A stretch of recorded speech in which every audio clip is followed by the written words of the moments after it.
Quran mai thabagi video namlaga Facebook da thagaluba miyoi ama miyamna fubadagi laikhidre.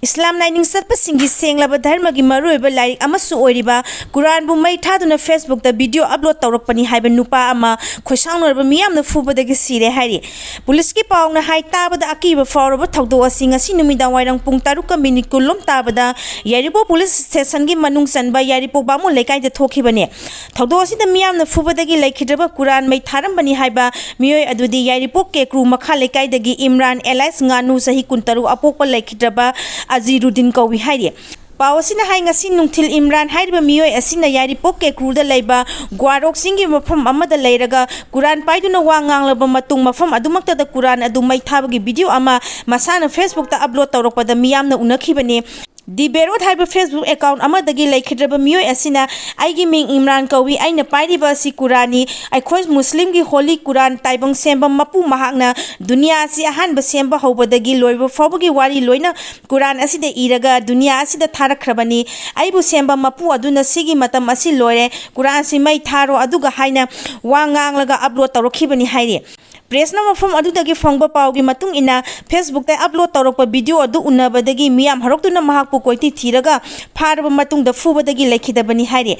Thawdo asigi paw hek tabaga Yaripo Police ki osina lusingba team ama laktuna miyoi adugi khongol lirakpada miyoi adugi asiba haksang adu bamo lekai mathak oli lekai gi turen mapanda masada mafi amata thongdana taraga leramba thengnarakibani haire. Numidang athengba fawbada Manipur Police ki forensic expert team sing yaroktaba maramna asiba haksang adu lokhatana leiri haire. Kuki singa wari sananaba amuko Fox ki mihu sing daily da thungkhre. Manipur ki saktam kaiba yaroi haiba wafam da yumfam oigani amuko.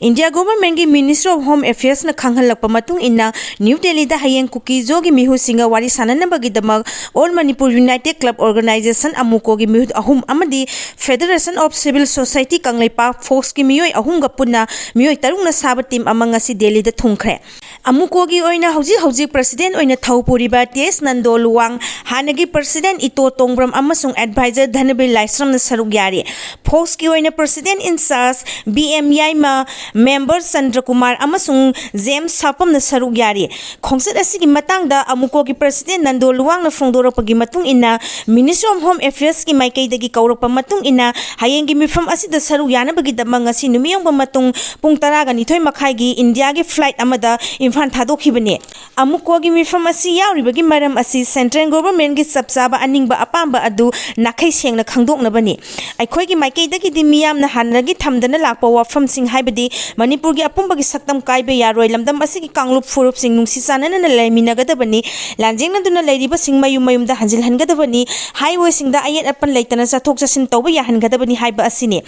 Khudam oina hairabada leibak asi constitution gi kanglon makhada lengak asina thabak paikhalu haibani. Nakal lamaromda press na phangba pawgi matung ina ministry gi maikaidagi coordinating committee on Manipur integrity kokomi gi amadi United Committee Manipur UCM da sumifam asi saruk yananaba hairakhiba lei haire. Adum oina maglup ani asigi oina di mifam asi yaunanaba mihut chatpagi paw leite.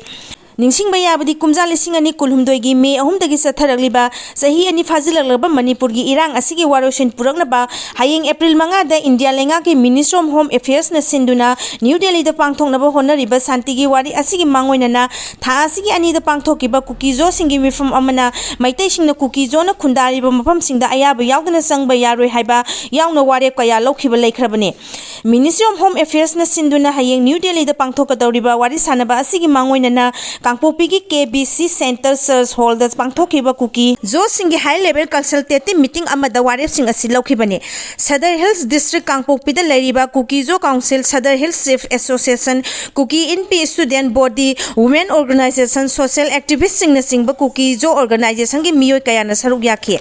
Mifam aduga mari lenena committee on tribal unity kotu gi lusingba singna pangthokiba pawgi mifam amada haikhibadi kotu na irang asina maram oiraga kuki jo sing pungning leitadri adun irang asigi waroshin puraknaba chathagadoriba wari asiga mari lainana maitai singna kuki zona namna khundariba mafam singda ayaba yaudana sangba yaroi ceasefire chatharingai manungda chanaba yaba wahan thok laiba dialogue chathagadabani sahi ani fajilaglaba irang asileng namba wari sanaringaida yamdrabada tha taruki oiba khulai thadanaba matam ama lehangadabani haina lenga ki pungning chingsin gi haina phongdokhibasu laikhibane. India lengang na Manipur da PR thamba pamde amisa irang loisinaba kanglub anigi miyoising unaduna honari Haukiba Janawari Kuntrama Twidagi Satharakiba Raja Sabha Amasung Lok Sabha Mifamda Manipur the President Rule Thambagi Ayaba Loba Wak Vote Ki Matang the Kanabana Singba Wafum Kaya Kanaraba Matung Matam Kaptana Yatokre Numiki Anisa Takiba Mifam Aduda India Lengang na Manipur the President Rule Thamning Balate Lengaki Se Minister from thadokhre Matung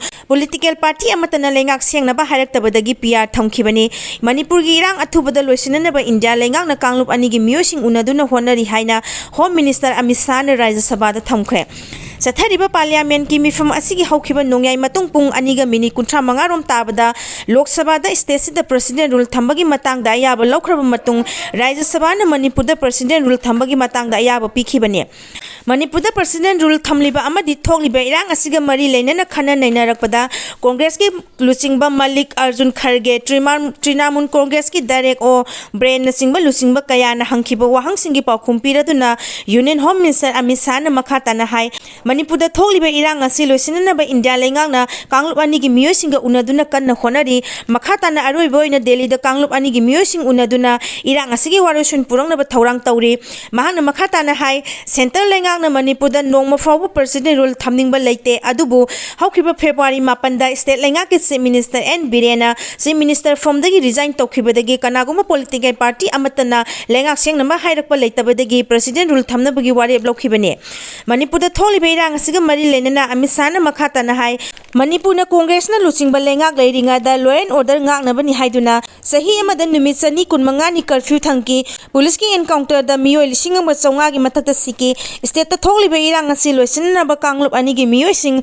tara humdoira unakhre irang asi kumja lising ani kulhumdoi gi me high court na thokhiba order amadagi ta oirakhibani makata na irang asi loisinaba parliament gi budget mi from satharingai dasu anira hanna wari sanaba laikre haujisu makata na aroiba oina Kanglup anigi miyoi singa unaduna warashun purangna ba honari Manipur da pia leibadagi state ta ingtapa khara di hanjilagle mahausa gum ingtapa hanjinana ba kanna honari haina Union Home Minister na makata na phongdokhi